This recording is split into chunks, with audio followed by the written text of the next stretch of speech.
యుద్ధాలు నీకెందుకు కానీ చక్కగా వేదాధ్యయనం చేసి యజ్ఞయాగాదులు చేస్తూ ఉంటారు. వాళ్ళ దగ్గరికి వెళ్ళి వాళ్ళతో పాటు కూర్చుని యజ్ఞయాగాదులు చేసుకో. లేదా క్షేమంగా ఉంటావు, యుద్ధభూమిని విడిచిపెట్టి ఇంటికి వెళ్ళిపో. లేదు ఇక్కడే తిరుగుదాం అనుకుంటున్నావా, నీకు భయం లేకుండా ఉండాలంటే కృష్ణార్జునుడి చాటుకు పో తప్ప ఎక్కడ పడితే అక్కడికి వచ్చి మొనగాడినని యుద్ధం చేయకు. చూసావా నీ ప్రారంధం ఎలా అయిందో అని తరిమి తరిమి విడిచిపెట్టాడు. కాబట్టి ఒకానొక సమయంలో కర్ణుడి చేతిలో ధర్మరాజు చిక్కి ప్రాణాలతో బయటపడి ఘోరముగా పరాభవింపబడి యుద్ధభూమి నుంచి తప్పుకున్నాడు. తర్వాత భీముడు ధర్మరాజు గారి జోలికి కర్ణుడు వెళ్ళాడనేటటువంటి కోపంతో ఆ కర్ణుడి మీదకొచ్చి ఒక భయంకరమైనటువంటి బల్యాన్ని విసిరాడు. ఆ బల్యం కర్ణుడి యొక్క శరీరంలోంచి దిగబడి అవతల వైపుకి వెళ్ళిపోయింది. వెంటనే ప్రాణాలు పోయాయా అన్నట్టుగా కర్ణుడు రథంలో ఒరిగిపోయాడు.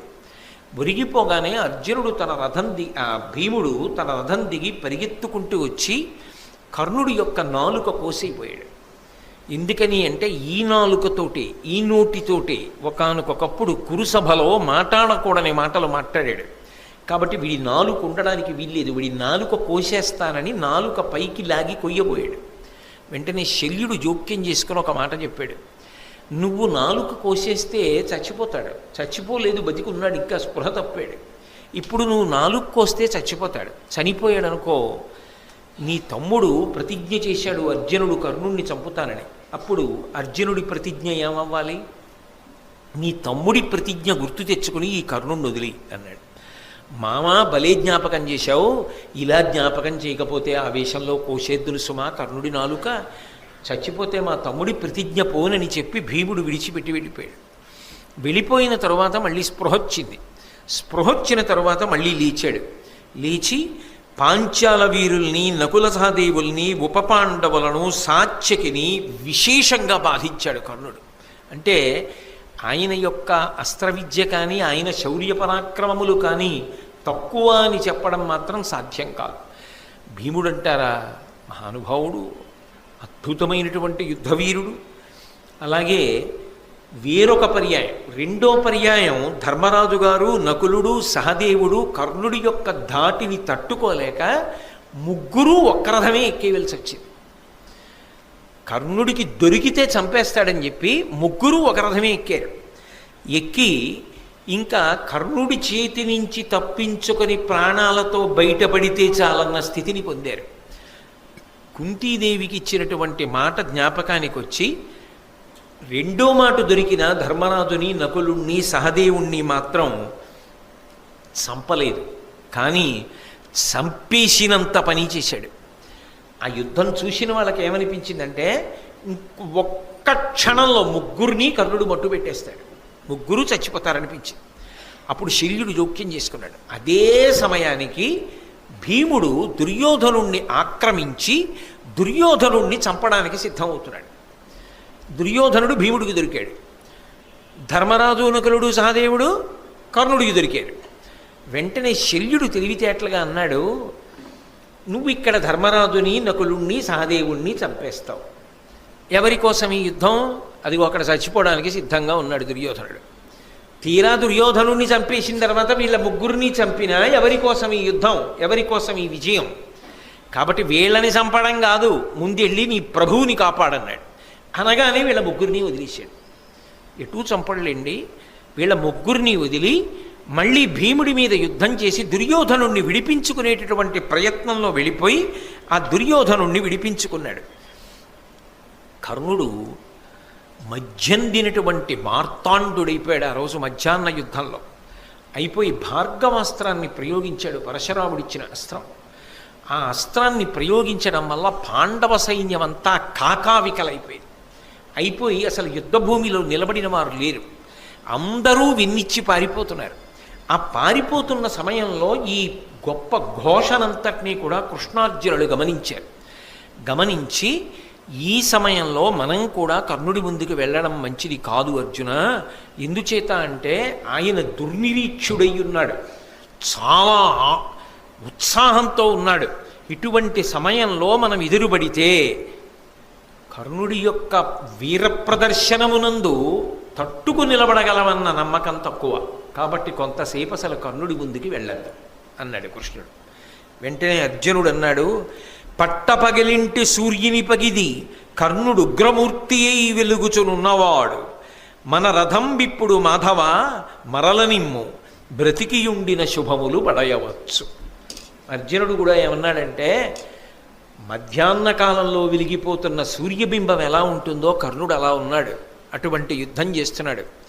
కృష్ణ, నా రథాన్ని కర్ణుడి రథం ముందు పెట్టకు, ఇప్పుడు కానీ యుద్ధానికి ఎడితే కర్ణుడు నన్ను చంపినా చంపుతాడు, కాబట్టి బ్రతికితే సుఖాలు పొందొచ్చు, రథాన్ని దూరంగా తీసుకుపో అన్నాడు. ఆ తర్వాత ధర్మరాజు గారు ఈ కర్ణుడి చేతిలో ఘోరంగా అవమానింపబడి విడవబడ్డాడు కదా. రెండో మాట నకుల సహదేవులతో కలిపి నకుల సహదేవుల్ని యుద్ధానికి పోయి భీముడికి సహాయం చేయండి అని చెప్పి ఆ కర్ణుడు అన్న మాటలు మనసుని ములుకుల్లా గుచ్చుకుంటుంటే తట్టుకోలేక శిబిరానికి వెళ్ళిపోయి శరీరంలో గుచ్చుకున్న బాణాలన్నీ బయటికి లాగించుకుని అపారమైన శోకంతో పడుకుని ఉన్నాడు. ఆ తర్వాత కృష్ణార్జునుడు ఇద్దరూ వచ్చారు. మీరు మహాభారతంలో శ్రీకృష్ణుడు అన్న దగ్గర దాని గురించి సవివరంగా విన్నారు. వచ్చిన తరువాత కర్ణుణ్ణి గెలిచి వచ్చాడు అర్జునుడు అనుకుని ధర్మరాజు గారు మాట్లాడడం, నేను ఇంకా గెలవలేదు అని చెప్పడం, ఆగ్రహించినటువంటి ధర్మరాజు గారు గాంధీవాన్ని కృష్ణుడికి ఇచ్చి కృష్ణుడు గెలుస్తాడన్నాం, గాంధీవం ఎవరికైనా ఇచ్చేయమని ఎవడంటాడో వాడి తల పగలగొట్టేస్తాను, వాడిని చంపేస్తానని ప్రతిజ్ఞ చేశానని చెప్పి అర్జునుడు వరలోంచి కత్తి తీయడం, ఇదెక్కడి గొడవ, శత్రువీరుల్ని చంపడం మానేసి మీలో మీరు పొడుచుకు చచ్చిపోతే ఇంకా యుద్ధం ఎవరి కోసమని కృష్ణుడు ఆపి అర్జునుణ్ణి, పెద్దవాణ్ణి అనరాని మాటలంటే చంపినట్టే, కాబట్టి ధర్మరాజు గారిని కొంతసేపు నింద చేయమంటే ధర్మరాజు గారిని అర్జునుడు నింద చేసి చంపిన దానితో సమానం అయిపోయింది, కాబట్టి ఇప్పుడు కత్తి తీసి తాను పొడి చేసుకోబోయాడు. ఇది నువ్వెందుకు పొడి చేసుకుంటున్నావు అన్నాడు కృష్ణుడు. ఇంతటి మహాత్ముడు ధర్మరాజు గారిని నిందించాను కాబట్టి ఈ శరీరంతో ఉండలేను, నేను పొడి చేసుకుంటానన్నాడు. నేను పొడి చేసుకుంటానంటే మళ్ళీ కృష్ణుడు జోక్యం చేసుకుని, ఎవడిని వాడు పొగుడుకుంటే వాడు మరణించినట్టే, కాబట్టి నిన్ను నీవు పొగిడేసుకో కాసేపు అన్నాడు. అప్పుడు అర్జునుడు మళ్ళీ తనని తాను పొగుడుకున్నాడు. ఇద్దరూ ఉపద్రవంలోంచి గట్టున పడ్డారనుకునేసరికి ఇప్పటి వరకు అర్జునుడు నన్ను ఏదో నింద చెయ్యాలి కాసేపని నింద చేసినా అందులో సత్యం ఉంది, నా వల్ల వాళ్ళు బాధపడుతున్నారు, నేనే మాయాద్యూతంలో అనవసరంగా పాల్గొని వీళ్ళందరికీ కష్టాలు తెచ్చాను, నేను అడవికి వెళ్ళిపోయి తపస్సు చేసుకుంటాను, భీముడికి పట్టాభిషేకం చేయండి అని ధర్మరాజు గారు వెళ్ళిపోతున్నాడు. మళ్ళీ కృష్ణుడు వెళ్ళి ధర్మరాజు గారిని పట్టుకుని తీసుకొచ్చి కూర్చోబెట్టాడు. కర్ణుడు కొట్టిన దెబ్బ ధర్మరాజు గారిని శారీరకంగా మానసికంగా బాధపెట్టి అన్ని మలుపులు తిప్పింది కథని. కృష్ణుడు ఉన్నాడు కాబట్టి నిలబడింది పాండవ శిబిరం, లేకపోతే అసలు ఏమైపోనో కర్ణుడి దెబ్బకి ఆ రోజుని. సరే, అప్పుడు ధర్మరాజు గారికి అర్జునుడు కృష్ణుడు నమస్కారం చేశారు. ఇవాళ కర్ణుణ్ణి చంపి మాత్రమే తిరిగి వస్తాం అని యుద్ధానికి బయలుదేరారు. బయలుదేరేటప్పుడు ఇందాక తిరిగి వస్తున్నప్పుడు అర్జునుడు చూసిన పరిస్థితి ఏమిటి? కర్ణుణ్ణి మధ్యందిన మార్తాండుళ్ళ ఉన్నాడు.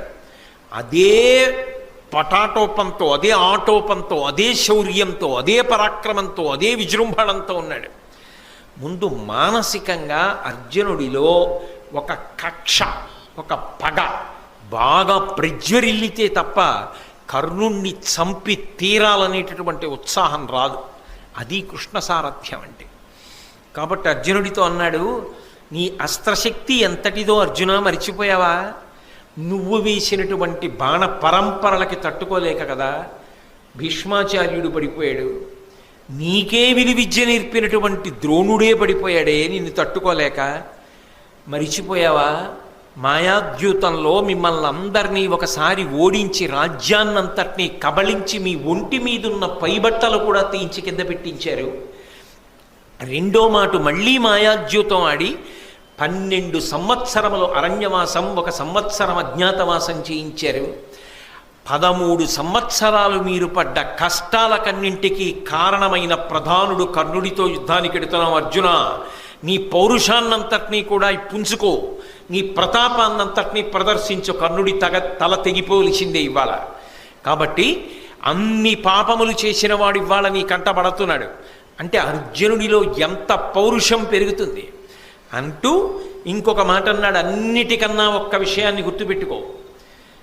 ఏ మత్స్యయంత్రాన్ని కొట్టి నువ్వు ద్రౌపదీదేవిని భార్యగా స్వీకరించడానికి సిద్ధపడ్డావో, తదనంతరం వేదవ్యాసుని యొక్క వాక్కు చేత, కుంతి వాక్కు చేత ద్రౌపదీదేవి మీ 5గురికి భార్య అయిందో, ఎవరు రాజసూయాగం చేసిన తరువాత అవబృధ స్నానం చేసినటువంటి తలకట్టుతో ఆ దుర్యోధనుడి యొక్క సభలోకి ప్రవేశించిందో, ఏ ద్రౌపదీదేవి యొక్క కొప్పు పట్టి ఈడ్చి వస్త్రాపహరణం చేశారో, ఏ ద్రౌపదీదేవి వంక కర్ణుడు తిరిగి జూదంలో ఓడిపోని 6వ భర్తని వెతుక్కో అని నవ్వాడో, అటువంటి దుర్మార్గుడైన కర్ణుడి మీద యుద్ధానికి ఎడుతున్నావు. తల మిగలచ్చా కర్ణుడిది అంటే ఇక అర్జునుడు ఎంత పగతో వెళ్ళాలో అంత పగతో వెళ్ళడానికి, అంత ఉత్సాహం పుంజుకోవడానికి కావలసినది నూరి పోసేశాడు కృష్ణ పరమాత్మ.